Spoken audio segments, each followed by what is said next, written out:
আজকে ময়দানের ফুটবল নিয়ে আমরা আলোচনা করব, অনেকগুলো বিষয় নিয়ে আলোচনা হবে।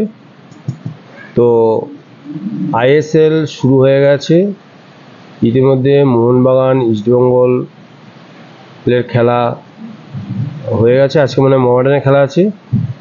তো আপাত দৃষ্টিতে এখন যা দেখা যাচ্ছে যে কলকাতার রেজাল্ট খুব একটা ভালো না। প্রথম ম্যাচে মোহনবাগান ড্র করেছে মুম্বাই এফসি সিটির সাথে, আর ইস্টবেঙ্গল 1 গোলে হেরে গেছে বেঙ্গালুরু সিটির সাথে। তো সমস্ত কিছু ছাপিয়ে যেটা এখন আলোচ্য বিষয় ক্রীড়ামহলে, সেটা হচ্ছে আনোয়ার ইস্যু। আবার নতুন করে আনোয়ার ইস্যু নতুন দিকে মন নিয়েছে। এটা ইতিমধ্যে সবাই মানে জেনে গিয়েছেও যে আনোয়ার ইস্যুতে এখন কি হতে চলেছে, পিএসসি পরবর্তী পদক্ষেপ কি নেয় সে বিষয়ে। তো আমি প্রথমে যে বিষয়টা নিয়ে আলোচনা সেটা হচ্ছে আনোয়ার ইস্যু নিয়ে। তো ইস্টবেঙ্গল ভেবেছিল যে গত যে বেঙ্গালুরু ম্যাচ, সেই বেঙ্গালুরু ম্যাচে আনোয়ারকে যে কোনোভাবে খেলার একটা মরিয়া প্রচেষ্টা চালিয়েছিল, এবং সেই আশাতে তারা অ্যাপিল করেছিল দিল্লি হাইকোর্টে, এবং এটাকে স্টে অর্ডার করার জন্য, যে রায়টা দিয়েছিল পিএসসি সেটাকে স্টে অর্ডার করার জন্য তারা অনেক চেষ্টাই করেছিল। তো সেই ক্ষেত্রে তো আমার সঙ্গে যারা আছে যে গৌতম সরকার আর আশিস কুন্ডু, তো এদের কোনো কিছু বক্তব্য আছে কিনা, এরা কিছু জানি কিনা দেখি। গৌতম, কিছু এ ব্যাপারে কি বলতে পারবে যে কি হয়েছিল? আবার আনোয়ার আলী আবার ঝুলে থাকা, অদ্ভুত অদ্ভুত একটা বিষয় চলছে দীর্ঘদিন ধরে। বেচারাকে দেখলে দুঃখই লাগে। হ্যাঁ, আনোয়ার আলী আদতে আইএসএল খেলতে পারবে কিনা তাই তো এখন সংশয় যা দেখছি। আজ ইস্ট বেঙ্গল, কাল পাঞ্জাব এফসি, দিল্লি এফসি, পরশু মোহনবাগান, ঘুরেই যাচ্ছে ওর জীবনটা। সত্যি দেখলে দুঃখ লাগছে। এই মুহূর্তে দিল্লি হাইকোর্টের রায় অনুযায়ী আনোয়ার কোনো টিমেরই প্লেয়ার না। সেভাবে বলতে গেলে মোহনবাগান যেহেতু এনওসি দেয়নি, দিয়েছিল পিএসসি এনওসি মোহনবাগানকে টপকে, সেই এনওসি ক্যান্সেল হয়ে গেছে, হাইকোর্ট ক্যান্সেল করে দিয়েছে পিএসসির এনওসি। সেই হিসাব দিয়ে দেখতে গেলে আনোয়ার এই মুহূর্তে মোহনবাগানের একজন প্লেয়ার। কি বলবো, কিছু বলার নেই। বলার এখানে হচ্ছে গিয়ে ইস্টবেঙ্গল যারা ভেবেছিল যে অ্যাকচুয়ালি বিষয়টা হচ্ছে রঞ্জিত বাজাজ কিন্তু দুটো দলকেই নাচিয়েছে ভালো মতো, মোহনবাগান বলো আর ইস্টবেঙ্গল বলো, তাই না? এনে রঞ্জিত বাজাজ মাঝখান দিয়ে টাকা খেয়ে গেল, এবং মোহনবাগানের একদম ধরাবাঁধা যে সেন্টার ব্যাক আনোয়ার আলী, একটা মোহনবাগানের একটা ডিফেন্সে একটা বাঁধন নষ্ট করে দিল এই রঞ্জিত বাজাজ, এবং ইস্টবেঙ্গলের সাথে একটা অনৈতিক মানে চুক্তির মাধ্যমে আনোয়ারকে মোহনবাগানের থেকে তুলে নিয়েছে, যেটাকে আগের রায়ে পিএসসি আনজাস্টিস বলেছে। অর্থাৎ এটা কিন্তু নৈতিক নয়, যেভাবে টার্মিনেট করা হয়েছে টার্মিনেটটা ছিল টোটালি আনজাস্ট। তো সেই হিসেবে পিএসসি প্ল্যাটফর্ম থেকে একটা শাস্তি অবশ্যই হওয়ার কথা ছিল, সেটাই পিএসসি মিনিমাম 4 মাসের একটা ব্যান দিয়েছিল আনোয়ারকে। এবং সঙ্গে সঙ্গে ইস্টবেঙ্গল এবং দিল্লি এফসি যেহেতু তাদের মদতে আনোয়ার এই ধরনের কাজ করেছিল, সেই কারণে তাদেরকেও দুটো ট্রান্সফার উইন্ডো, পরপর দুটো ট্রান্সফার উইন্ডো ব্যান করেছিল, সঙ্গে 12,90,00,000 টাকা কি করেছিল, এদেরকে ফাইন করেছিল। তো এরকম একটা বড় শাস্তির মুখে পড়ে সবচেয়ে ক্ষতি যে দলের হয়েছিল সেটা হচ্ছে ইস্টবেঙ্গল। তাদেরকে প্রচুর পরিমাণ টাকাটা মানে তাকেই দিতে হতো, কারণ দিল্লি এফসি কিন্তু ইস্টবেঙ্গলের সঙ্গে একটা চুক্তি করে নিয়েছিল, তোরা জানিস কিনা, যে এই মামলার ফলে যদি কোনো ক্ষতিপূরণ দিতে হয় সেই ক্ষতিপূরণ কিন্তু দিল্লি এফসি কোনোভাবেই দেবে না। এটা জানা না, এটা জেনে নাও যে এটা কোনো কারণে যদি পিএসসি ক্ষতির মুখে পড়তে হয়, সে ক্ষতি কিন্তু আনোয়ার এবং ইস্টবেঙ্গলকে ভাগ করে নিতে হবে। তো কি দেখা যাচ্ছে, আনোয়ারের যে ক্ষতিপূরণ সেটা কি আনোয়ার দেবে? আনোয়ার টিম ইস্টবেঙ্গলই দেবে। তা টোটালি 12,90,00,000 টাকা কিন্তু আনোয়ারদের ইস্যুতে ক্ষতিপূরণ হিসেবে ইস্টবেঙ্গলকে দিতে হবে। তো বোঝা যাচ্ছে ইস্টবেঙ্গল সবচেয়ে বড় ক্ষতির মুখে পড়েছে। দিল্লি এফসি যা লাভ করা তো করেই নিয়েছে, আর এই ধরনের একটা চুক্তি ইস্টবেঙ্গলের সাথে করে ইস্টবেঙ্গল আরও কোণঠাসা করে দিয়েছে। এছাড়া প্রতি বছর আনোয়ারের সঙ্গে প্রায় 6.5 কোটি টাকা চুক্তি, 6.5 কোটি টাকা চুক্তিতে কিন্তু আনোয়ারকে নিয়েছে। তাহলে আনোয়ার ইস্যুতে ইস্টবেঙ্গলের প্রায় ধরতে ধরতে 33 কোটি টাকা খরচ হয়ে যাচ্ছে শুধু আনোয়ারকে নিতে। সেক্ষেত্রে ইস্টবেঙ্গলের ম্যানেজমেন্ট, ইস্টবেঙ্গলের সমর্থক সবাই কিন্তু একথা চুলচেরা বিশ্লেষণ করতে শুরু করে দিয়েছে যে আনোয়ারের নেওয়াতে কি ইস্টবেঙ্গলে আসলে কোনো লাভ হলো, এবং এরকম চাপের মুখে পড়েই কিন্তু ইস্টবেঙ্গলকে দিল্লি হাইকোর্টে শরণাপন্ন হতে হলো। বুমেরাং হয়ে গেল। উল্টে কি হলো, তাদেরকে অবশ্যই ব্যানের টাকা দিতে হবে না, মানে কি ক্ষতিপূরণ দিতে হবে না, ব্যান উঠে গেল, আনোয়ারও ব্যান উঠে গেল। প্রথম হাফে প্রথম বিচারের প্রথম পর্যায়ে উল্লসিত দেখা গেল রঞ্জিত বাজাজকে ইস্টবেঙ্গল সমর্থকদের উল্লাসে ফেটে পড়লো। কিন্তু সেকেন্ড অর্ধে কিন্তু খেলা পুরো ঘুরে গেল। মোহনবাগানে যারা লয়ার ছিল তাদের যুক্তি খাটিয়ে খাটিয়ে তারা বলতে শুরু করলো, যদি পিএসসির সমস্ত ভার্ডিক্টটি যদি আনজাস্ট হয়, অনৈতিক হয়, তাহলে এনওসি দিয়েছিল তো ওই পিএসসি দিয়েছিল, মোহনবাগান তো দেয়নি, তাহলে সেটা আনজাস্ট গৌতম আগে বলে নিয়েছে, রায়টা খারিজ হয়ে গেল। তাহলে বিচার প্রক্রিয়া শুরুতে যেরকম ভাবে দাঁড়িয়েছিল কেসটা, এখন ঠিক সেরকম হলো। ইস্টবেঙ্গল আনোয়ার কিন্তু মোহনবাগানের প্লেয়ার খাতা কলমে এই মুহূর্তে, তাই তো? শুক্রবার দিন তো সিদ্ধান্ত হয়ে যাবে, আবার নতুন করে পিএসসি তে নতুন করে অ্যাপিল হবে, নতুন করে আবার হিয়ারিং হবে। তারপরে গতকাল হিয়ারিংটা ছিল। পিএসসিও এরকম ধরনের মনে হয় না যে পিএসসি এরকম মুখোমুখি হয়েছে এর আগে কোনো কেসে, তাই না? তাদেরও নতুন অভিজ্ঞতা, তারা বুঝতে পারছে না কি করবে। আবার নতুন কবে হিয়ারিং দিয়েছে, ট্রান্সফার উইন্ডো কিন্তু বন্ধ করে দিয়েছে কোর্ট, এই মুহূর্তে কোনো কিছু করা যাবে না মঙ্গলবার দিন। আচ্ছা, তাহলে আর প্লেয়ার আর নেওয়া যাবে না, তাহলে কি হতে চলেছে ব্যাপারটা তো পুরোটাই ধোঁয়াশা হয়ে গেল। আমার সবচেয়ে যে কথাটা গৌতম বললো খুবই বাজে লাগছে আনোয়ারকে নিয়েই। ভারতের সেরা সেন্টার ব্যাক সেই মুহূর্তে কোনো দলেরই খেলতে পারছে না। আমি চাই হয় ইস্টবেঙ্গল বা মোহনবাগান কোনো একটা দলের খেলুক, অন্তত তার তো লাইফটা, ফিউচারটা তো ঠিক থাক না। মাঝখানে প্লেয়ারটা কিন্তু হ্যাম্পার হচ্ছে, তো আগামী দিনে কি হয়, পিএসসি কি করে, কবে আবার হিয়ারিং ফেলে জানি না। মঙ্গলবার দিন ফেলে, আচ্ছা মঙ্গলবার দিন নেক্সট হিয়ারিং আছে, মঙ্গলবার দিন। তো কিছু হবে বলে আমার মনে হয় না। আবার এরকম কিছু একটা হয়ে যাবে, হ্যাং অবস্থায় থাকবে, ফাইনাল কিছু হবে বলে তো মনে হচ্ছে না। যে পার্টির এগেনস্টই যাবে সেই পার্টি কিন্তু উল্টে আবার কেস করবে, তাই না?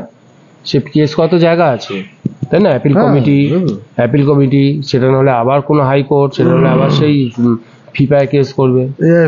তো এই আনোয়ারি ইস্যুতে যদি তোরা কিছু বলিস তাহলে দেখ কিছু মঙ্গলবার দিন তো রায় হওয়ার আগে তো আমাদের এখান থেকে বলার কি আছে, রায়টা না জানা অব্দি তো কিছু বলা যাচ্ছে। হ্যাঁ, বলার আছে বলতে এই সমস্ত কিছুর মূল মধ্যমণি যে এই যে এত গন্ডগোলের, তার এগেইনস্টে যদি স্টেপটা নেয় সে হচ্ছে রঞ্জিত বাজাজ। ইস্টবেঙ্গল লুজার হচ্ছে, মোহনবাগান লুজার হচ্ছে, আনোয়ারের লাইফ ঝুলে থাকছে, সবকিছুর মূলে কিন্তু রঞ্জিত বাজাজ। রঞ্জিত বাজাজের এগেইনস্টে যদি কোর্ট কোনো পদক্ষেপ নেয় তাহলে আমি খুশি হব। হ্যাঁ, এটা আমারও তাই। ইস্টবেঙ্গল মোহনবাগানকে দুটো দলকেই নাচিয়েছে, এবং রঞ্জিত বাজাজের মেন্টালিটি খুব নিচু ধরনের, তাই না? খুবই নিচু, এটা আই লিগ খেলার দল দুটো আইএসএল টিমকে পুরো ধ্বংস করে দিচ্ছে। মোহনবাগানের তো এখন যা বিপর্যয় হচ্ছে ফুটবলে, তার মেইন কারণ তো রঞ্জিত বাজাজ। যাই হোক, মহামান্য আদালত আশা করি সঠিক ডিসিশনই নেবে, যেটা নেবে। তবে রঞ্জিত বাজাজের বিরুদ্ধে যদি কোনো বড় স্টেপ নেয় তাহলে খুবই খুশি হবে একজন ফুটবল সমর্থক হিসেবে। তো এই ছিল আমাদের আনোয়ার ইস্যু নিয়ে আলোচনা। এবারে আসি আমাদের দুই কোচের কথায়, অর্থাৎ হচ্ছে মলিনা এবং কোয়াদ্রাত, তাই তো? কার্লোস কোয়াদ্রাত এবং হোসে মলিনা, এই দুজন কোচ যত দিন দেখছি তত অবাক হয়ে যাচ্ছি। এদের নির্দিষ্ট স্ট্র্যাটেজি নেই, কোনো প্ল্যান নেই, কোনো ছক নেই, কিভাবে খেলাচ্ছে, কাদের কোন পজিশনে খেলাচ্ছে। মাঠে জেতা ম্যাচ মাঠেই ফেলে দিয়ে আসলো মোহনবাগান গত মুম্বাই এফসি ম্যাচে, তাই তো? এক ভুল খেলার রিপিট। হ্যাঁ, দুটো গোলে জিতছে, সেই দুটো লিড ধরে রাখতে পারলো। প্রতিটা ম্যাচই তাই করছে। প্রথম দিকে ফার্স্ট হাফ ঠিকঠাক খেলছে, সেকেন্ড হাফে আর ধরে রাখতে পারছে না লিড। তো সেক্ষেত্রে মাঝ মাঠটাই কিন্তু মোহনবাগানের তৈরি করতে পারলো না। ডিফেন্স মাঝ মাঠ যদি একটু স্ট্রং হয়ে যায় তাহলে ডিফেন্সের চাপটা কিন্তু কম হয়। কোথায় আপুইয়া খেলছে, কোথায় থাপা, ক্রিস্টিয়ান কোলাসও একমাত্র বাদিক দিয়ে নিজের মানে পার্সোনাল ব্রিলিয়েন্সি দিয়ে ড্রিবল করে এগিয়ে ফার্স্ট গোলটা তারই বদান্যতায় হলো। হ্যাঁ, যে যা নিজের ব্যক্তিগত নৈপুণ্যে খেলে যাচ্ছে, কোচের এখানে কোনো ভূমিকাই কিন্তু আমার চোখে পড়ছে না। এতদিন হয়ে গেল, ডিফেন্সটা কিন্তু এখন তৈরি করতে পারলো না মোহনবাগান। তো আনোয়ারের কিন্তু একটা অভাব এখানে সত্যি চোখে পড়ছে। অবশ্যই। আচ্ছা, এই প্রসঙ্গে আমার একটা কথা ছিল। কথাটা হচ্ছে এই, যে কথাটা এই আশিস বলেছিল অনেক আগে, সেটা হচ্ছে আনোয়ার ইস্যুতে মোহনবাগান কি আটটু নরম হতে পারতো না?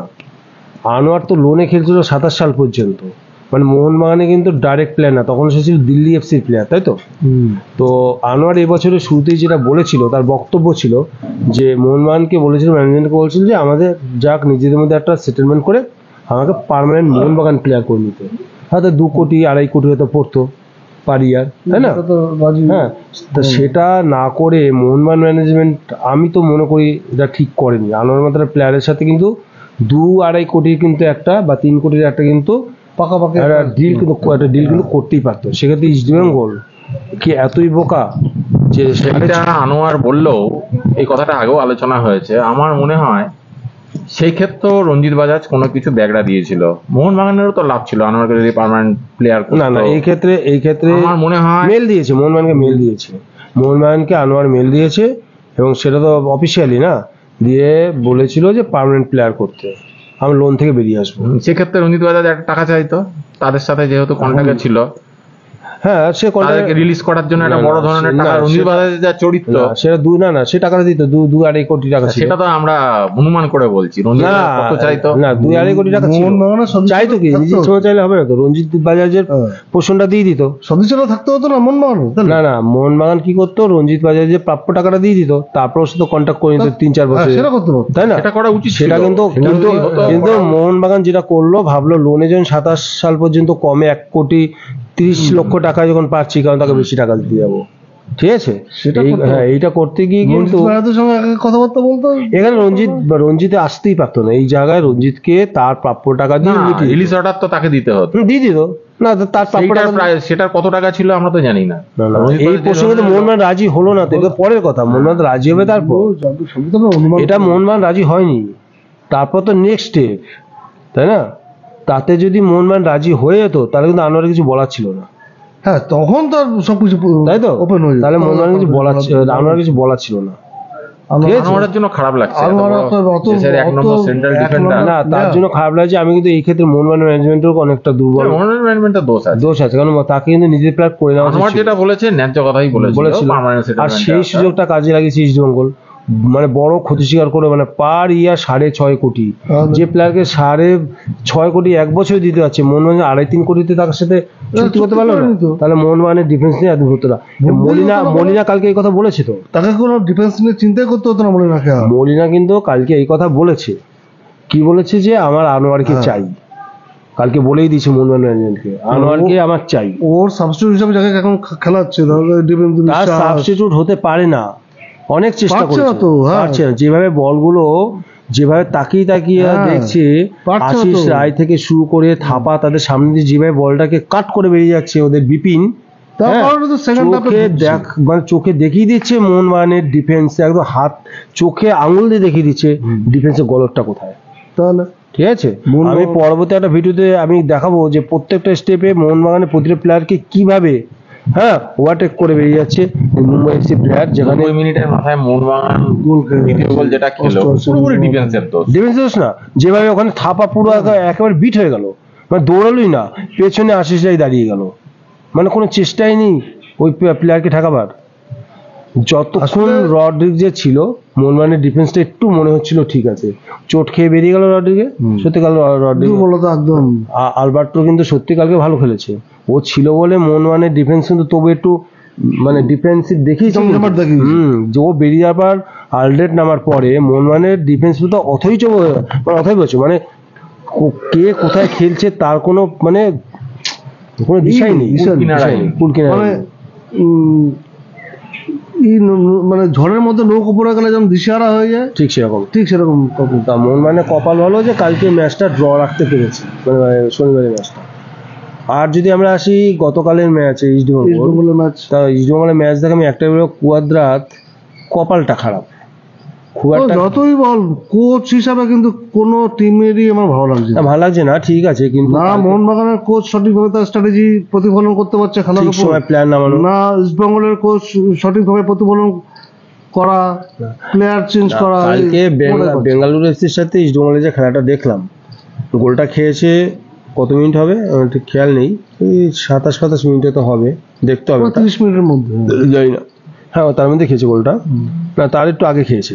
যা গোলটা খাওয়ার পরে ইস্টবেঙ্গল কিন্তু মুহুর্মুহুর আক্রমণ করে গেছে। শুধু দিয়ামন্ত কোচ যে ছিল, দিমিত্রি দিয়ামন্ত কোচ, ও মানে একটু অফ ফর্মে আছে, প্লাস ও কিন্তু কন্ডিশনে নেই, মানে ফিজিক্যালি কিন্তু কন্ডিশনে নেই, যে কারণে গোলগুলো করতে পারলো না ঠিকই। আর সিলভা যে ছিল গত বছরের, যে ইস্টবেঙ্গলের প্রাণ ভোমরা ছিল সিলভা, ক্লিন্টন সিলভা, সে কিন্তু এবছর পুরোপুরি পুরোপুরি ফ্লপ, ঠিক আছে। তো ইস্টবেঙ্গল কিন্তু তুলনামূলক যা খেলেছে কালকে গত বছর থেকে এবছর ইস্টবেঙ্গলের টিমটা যে ভালো হয়েছে, আর এই টিমের বিরুদ্ধে যদি মোহনবাগান পড়ে, তাহলে কিন্তু মোহনবাগানকে মূল্য চোকাতে হবে। আমি কালকে ইস্টবেঙ্গল যা খেলা দেখলাম, হ্যাঁ হয়তো লাকের জন্য কালকে ম্যাচটা হারলো, ভালো একটা যদি এই তোমার কামিন্সের মতো বা ম্যাকলারেন বা কামিন্স এরকম জাতীয় যে একটা ভালো স্ট্রাইকার পড়ে যেত, তাহলে ইস্টবেঙ্গল কিন্তু কালকে ম্যাচটা জিততেই পারতো। ভালো স্ট্রাইকার অভাবে কিন্তু ইস্টবেঙ্গল কালকে হেরেছে, তাই তো। দুটো টিমেরই কিছু না কিছু গলদ আছে। তো আনোয়ার আলী ইস্যুটা যদি মঙ্গলবার দিন মিটে যায়, ওই মোহনবাগানে চলে আসে, মোহনবাগান তো আরো এটা হওয়াটা নিয়ার টু ইম্পসিবল, সম্ভব না। মোহনবাগানে আনোয়ার আলী আসা সম্ভব না, ইস্টবেঙ্গলের খেলা মঙ্গলবারের মধ্যে মেটার কোনো সম্ভাবনা নেই। আর ধরে নাও আরো 2-3 মাস চলবে এটা নিয়ে। মঙ্গলবার পরবর্তী শুনানি, সেই শুনানিতে ঝড় উঠবে। মানে তো শুনলাম যে প্র্যাকটিসে যোগদান করার জন্য নাকি চিঠি, সেটা তো মোহনবাগান প্রথম থেকেই বলছে। সে মোহনবাগান তো স্ট্র্যাটেজি খাটাবে না, ও মোহনবাগান দেখাতে চাইলো যে এখন আনোয়ার আমাদের প্লেয়ার, সেটা বোঝানোর জন্য চিঠিটা দিয়েছে, তাই তো মেন কারণ তো তাই। তা বলে প্র্যাকটিসে আসবে নাকি? তবে আমার তো মনে হয় কুন্ডুর কথাটা যথেষ্ট গুরুত্বপূর্ণ। আনোয়ার আর মোহনবাগানে যদি শুভবুদ্ধি সম্পন্ন হয় বা শুভবুদ্ধির উদয় হয়, রঞ্জিত পাজাকে যদি পুরোপুরি ঠেলে দিতে পারে আনোয়ার মাইন্ড থেকে, আর মোহনবাগান যদি নতুন প্রস্তাব নিয়ে যদি আনোয়ারের সাথে রাজি হয়, তাহলে তো আমার মনে হয় ব্যাপারটা এখানেই মিটে যাওয়ার কথা, কি তাই না? মোহনবাগানকে বুঝতে হবে, মলিনা কিন্তু চাপ দিয়েছে মোহনবাগানকে, হ্যাঁ বলে দিয়েছে আমার আনোয়ারকে চাই। দেখো খেলা আশা করি আগামী মঙ্গলবার দিন জাস্টিসটা ভালো, মানে জমে ক্ষীর হয়ে গেল কেসটা। তবে এই ধরনের কেস দীর্ঘদিন ধরে তো চলে না, প্লেয়ারের ভবিষ্যতের ব্যাপার আছে এখানে। পিএসসি আজকে পিএসসি যে মানে কঙ্কাল সার যে রায় ফাইল বুঝে ফালতু না পিএসসির ফাইল রায় ফালতু না, রায় ঠিক ছিল, কিন্তু তার পিছনে কোনো কাগজ পেপারস রাখেনি, তাহলে ডকুমেন্টস এর কোনো পেপার, সেটাই তো বলছি, রায়গুলো ঠিক ছিল। হাইকোর্টের প্রথম কথাই ছিল যে ডকুমেন্টস কোথায়, পেছনে আর্গুমেন্ট কোথায়, গ্রাউন্ড কোথায়, উইদাউট পেপারস আমি তার নামে একটা রায় ঘোষণা করে দিলাম। এই ধরনের কেসের মুখোমুখি হয়নি তো, পিএসসি মুখোমুখি সব হয়ে গেছিল, ঠিক আছে। এবং হাইকোর্টে কোনো ক্লাব যেতে পারে বা এই ধরনের মানে এক্সপিরিয়েন্স বা অভিজ্ঞতা এর আগে ছিল না, তাই তো নাকি? তো সেই কারণে এরকম হয়েছে। তো আলোচনা আমরা দীর্ঘায়িত করব না, আজকে সবাইকে শুভেচ্ছা জানিয়ে স্বাগত জানিয়ে আজকে আমাদের এই অনুষ্ঠান আজকে এখানে শেষ করছি। মঙ্গলবার না হলেও অতি শীঘ্র আনোয়ারের কেস সলভ হোক, মাঠে নামুক, একটা ভালো প্লেয়ার মাঠের বাইরে এইভাবে আছে, ভালো লাগছে, মাঠে নামুক, যে টিমেরই হোক মাঠে নামুক। তো আবার দেখা হবে পরবর্তী কোনো ভিডিওতে, বাই।